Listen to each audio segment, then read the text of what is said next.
The restaurant was unusually quiet for a Friday afternoon when Nyoe Supoet noticed the tall man in a white thobe pacing anxiously near the corner table.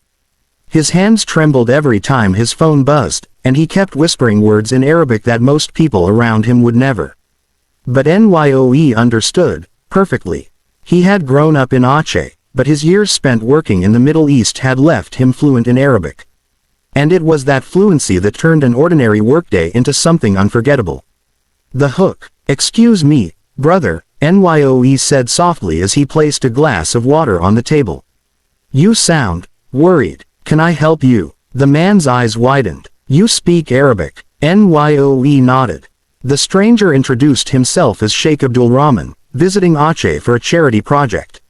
His voice shook as he explained that he had received a call from someone claiming to be from a government office demanding an urgent payment of 200 million rupiah. The caller insisted the payment was needed immediately to release his documents. They even threatened legal trouble if he didn't comply. "I don't know what to do," the sheikh whispered. "They keep calling. They say my visa will be blocked."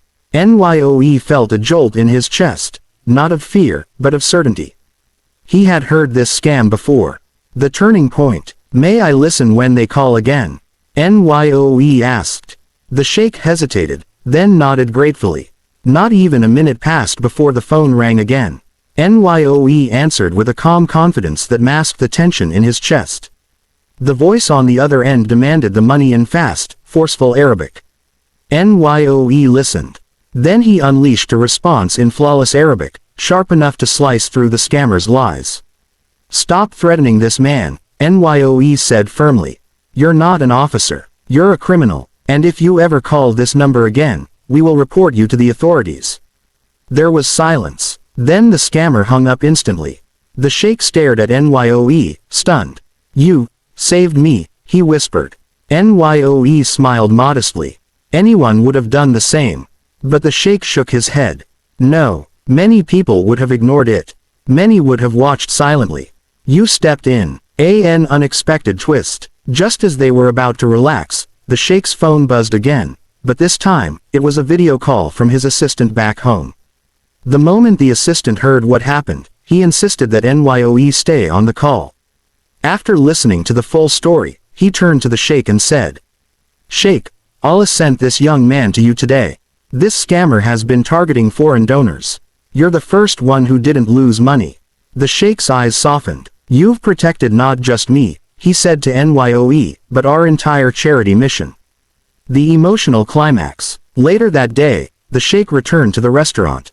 He requested the manager and gathered the small staff around. He walked up to Nyoe and placed his hand on the young man's shoulder. "In every place I travel," the sheikh said, "people see my position, my wealth, my title.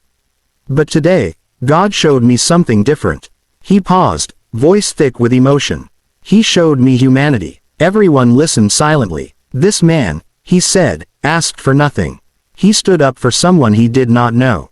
He protected a stranger." The sheikh handed Nyoe a small envelope, not money, but a handwritten letter. In it, he wrote, "You saved more than my funds today. You saved my trust in people." Nyoe felt his chest tighten. He had never expected gratitude so deep, so sincere. The uplifting ending. Weeks later, the restaurant received a donation that upgraded their entire facility. New chairs, new kitchen equipment, improved salaries.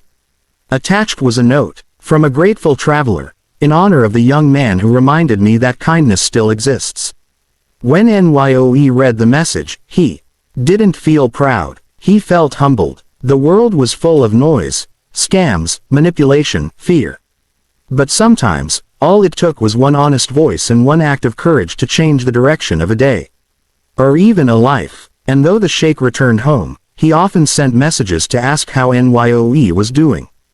Two strangers connected in a moment of danger and parted as friends. Because kindness, when spoken in any language, is understood everywhere.